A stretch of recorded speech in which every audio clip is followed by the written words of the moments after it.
कोरापुट सुनाबेड़ा हाल अंचल में भालुर चलप्रचल राति रास्ता कड़े भालू बुलुवा देखा मिली रास्तार भालू बुलुवा लोक मैंने देखि बेले मोबाइल रे मध्य यहाकू कैद करिसेंती। एही समय रास्ता पार हेबा बेले एक द्रुतगामी गाड़ी आसिबारु धक्का होई अल्पके बर्तीगला भालुटी। तेबे भालुटी जंगल आड़कू चली जाइतिबा सूचना मिली।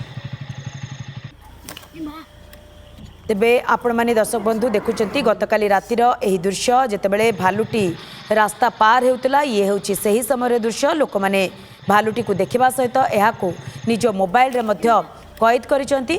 तेबे संपर्क में अधिक सूचना पाई आम सहित सूर्यनारायण पंडा आम प्रतिनिधि फोन लाइन जोड़े। सूर्यनारायण लोक कैमेरा रे भालू बुलुथुबा कैद होईची तेबे ए नहीं वन विभाग पक्षर कौन प्रतिक्रिया सामना को आसी पारिछि कि जे भालुटी वर्तमान केउ जगार अच्छी जेहेतु गाड़ी धक्का लगी भालुटीर स्वास्थ्यावस्था केमती रही भालुटी को वन विभाग ठाब कलानी कि मंदाकिनी देखो गत किछि दिन हम सुनाबेड़ा जो रही हाल सहरांचल रही भालू पहाड़ निकटस्थ अंचल रही से अंचल गुड़ाए माँ भालू माँ सह छुआ भालू बुलुथुवार नजर को आसुची शुणा मिलूँ लोक भी देखी तेज ए दृश्यटा हूँ सहरांचल भितर भालुटी खाद्य अन्वेषण आसीथिला एवं रास्ता पार करने बेले हठात एक गाड़ी बहुत द्रुत गति आसला भालू को माने धक्का दे चली जाइथिला। अवश्य भालू माने जोर धक्का खाई सांगे सांगे उठिकी भालुटी निकटस्थ जंगल आड़ को पड़े जाइछि।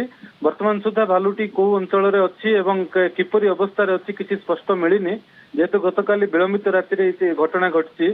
किछि जो लोक थिले हाल सहरांचल रे सेमानक मोबाइल रे ए दृश्य कहि देछि किंतु आमे खबर रखिछु जे 3-4 दिन तळे मध्य भालुटी बुलुथुवार देखा मिली निकटस्थ जो रही टीटीएस अंचल रही भालू पहाड़ अंचल रही सहरांचल रही सबू अंचल को भालू यातायात करुच्ची लगातार भाव भालू यातायात कर रही दृश्यटी कहीदे गतकाली राति भालुटी रास्ता पार करके बेले हठात एक कार आसाला कार धक्का देता कार को अटकी पार नाला भालू को देखी भालू छिटकी पड़ता छिटकी उठिकी पड़े जाती। बर्तमान सुधा वन विभाग पाखे कौन खबर अच्छी बर्तमान सुधा स्पष्ट है नहीं किंतु भालुटी प्रतिदिन माने दिन छाड़ी दिने सहरांचल को भालू पहाड़ अंचल को टीटीएस अंचल को बुलुची जहाँकि समस्त नजर को आसुची। मंदाकिनी ओके सूर्यनारायण जेहेतु वर्तमान पर्यंत भालुटी को ठाब करा जाई पारि नाही तेणु स्थिति उपर नजर रखिथांतु। बहुत बहुत धन्यवाद सूर्यनारायण आपणकर समस्त सूचना पाए।